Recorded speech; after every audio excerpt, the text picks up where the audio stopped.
It's such an honor and a privilege to be standing before you today.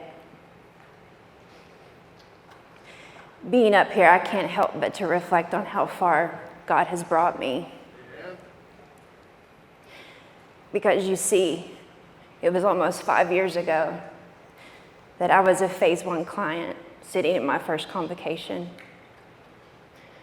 I was broken and I was so sick. I could barely hold my head up. I think I'd been to treatment 3 days, but they told me to come, so I came.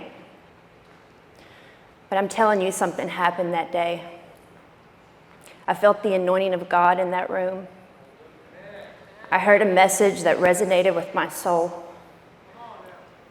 I saw clients receive recovery milestones. I saw staff receive baseballs for hard work that they had done. God gave me a vision that day of what He wanted my future to look like. And because I never let go of that vision, I have the opportunity to stand before you today, almost 5 years free from the bondage of addiction.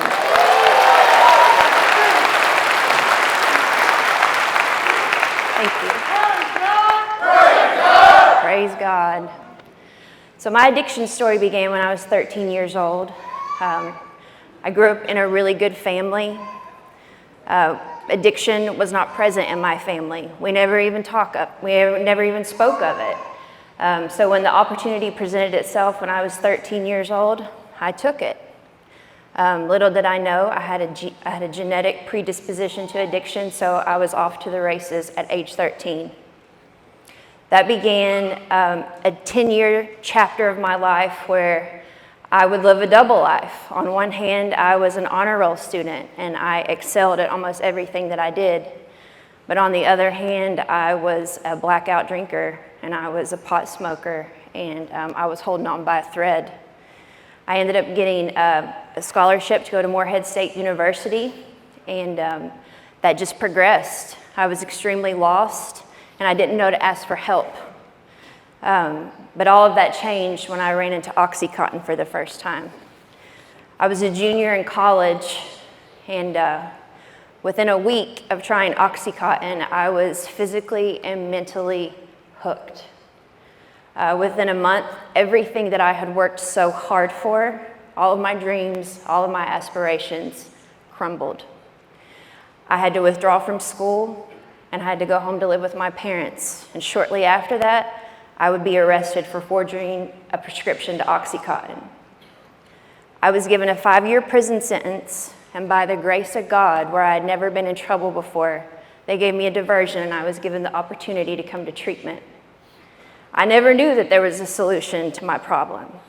And immediately, I knew when I found the solution that God was doing for me what I could not do for myself, because I could not break free from the chains of my addiction at that time. So I went to treatment. I wish I could say that that's where my recovery journey began, but that was just another long 10-year decade of my life where I would always try to stay in the solution, but I never fully committed and I never fully surrendered, so I failed. I was in and out of jail. I was in and out of treatment facilities. During that time, I met my husband. He was also in treatment. We were both sober at the time. We fell in love against all better judgment. Shortly after that, though, we both relapsed, and it got darker and deeper than ever before. Then I found out I was pregnant with my son. In that moment, God also did for me what I couldn't do for myself, and He gave me the strength to ask for help and to come to treatment once again. That's when I heard about a place called Karen's Place. I think there were 6 girls at Karen's Place at the time. We ran on prayer and donations. I was the 7th girl there, and it was an amazing chapter in my life. I got to truly understand God's grace for my life. I felt like there was a calling that He wanted me to do something for the kingdom.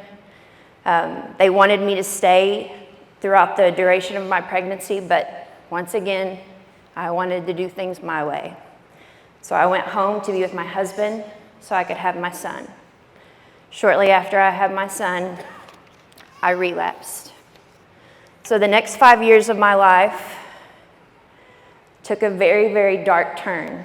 My husband and I, we were in the grips of addiction, darker and deeper than ever. But this time we had a little boy, and he was directly affected by all of our decisions, and we drug him through everything. My son spent the first 5 years of his life in and out of trap houses, making it through situations that he should have died, but for the grace of God. On May 18th of 2017, my husband lost the battle with addiction, and he died of an overdose. I had never experienced a loss of that magnitude, and the only way that I ever knew how to deal with anything was to numb myself. So if I wasn't completely numb to my reality, I was crying and grieving and contemplating suicide. After a year, everyone told me that everything would be better and that maybe I would be able to pick the pieces up. But after a year, the reality of my situation just set in. That I was a junkie and I was a heroin addict. And I had tried recovery so many times, but I had failed. And that I was a piece of crap mom. I didn't deserve my son. And that I was alone. I didn't have my husband. And I was the greatest disappointment to my family. And I didn't want to go living anymore. My reality had become too painful. So in that moment, this was about 5 years ago to this day, I began to contemplate what life would look like without me and who would take care of my son. And in that moment, I put myself in my son's shoes, and I thought about him and his story, because it's written. He has lost his father to an overdose. And if I didn't choose to do something different, he was going to lose his mother to an overdose too. And I'd never thought of that before. And in that moment, I broke. And I came to myself. And I cried out to God to help me. If there was any hope left, to help me and to direct my steps. And help me fight for a different ending to his story and to mine. And he met me in that moment. He met me in that moment. And he told me where to go and who to ask for help. I knew I had to come back to ARC.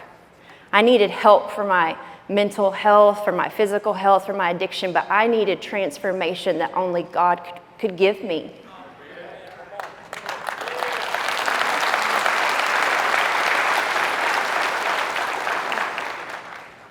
So my mom called Matt Brown, and Matt told her that he had a bed for me and that I could come the next day. And in that same conversation, he asked her if one day I would want to work for ARC. And when she got off the phone, she shared that conversation with me.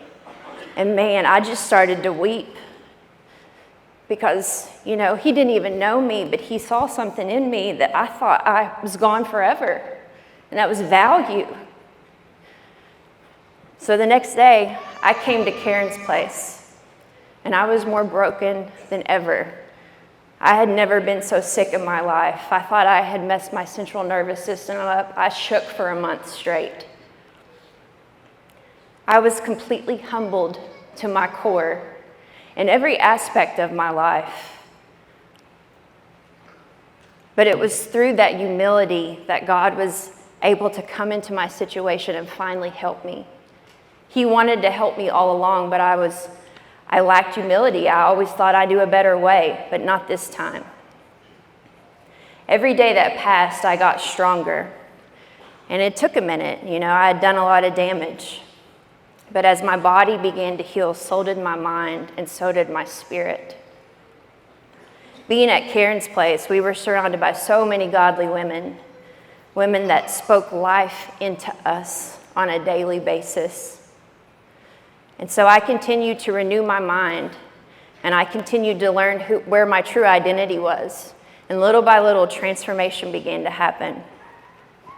In such a short time, the vision for my life completely transformed. But I knew that it was going to take some work. The gratitude that I have for the life I had been given was unparalleled to anything I had ever experienced. Little by little, I started to gain momentum. Once I graduated the program, I signed up for the Peer Support Academy. That was before the Miller College. So, to my dismay, I was actually intelligent and I was capable. So the Peer Support Academy triggered something within my soul, and I decided that I wanted to go back to school. The further that I got into my recovery, I realized that God had a big assignment for me, and it was going to require some work. I was going to have to get my health in control. I was going to have to start working out and getting in shape. I felt an urgency in every aspect to be the best that I could be at that time. I knew I was going to have to be educated. I was going to have to go back to school and get a degree. So that's what I did. When I had a year clean, I was hired on as a peer support specialist at Karen's Place. Art gave me the gift of being able to work in recovery. It's not a necessity to work in recovery to stay sober, but my gosh, it sure is a blessing. Since then, I've gotten the privilege to work all throughout the residential settings. Seeing people's lives transform and then being in a position to where you can present opportunities to people who have worked so hard. Friendships I had made, the connections that I had made, to see my story come full circle is the greatest blessings of my life. This past year, I got the opportunity to move to ARC's marketing team, and I got to meet a whole new crew of amazing people. I got to learn a new skill set, and I got to stretch myself in ways I didn't know I could. Today, I live a good life. Life still happens in every situation, but instead of seeing it as a barrier, I look at it as an opportunity to grow. Today, I'm a mother, and I'm a daughter, and I'm a friend, and I'm a good employee. I'm a college graduate, and I work for the greatest addiction treatment organization in the nation.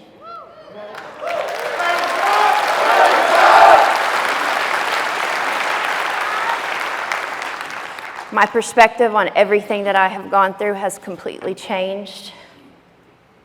My years in addiction, losing my husband to an overdose, losing my will to live, none of it was meant to destroy me.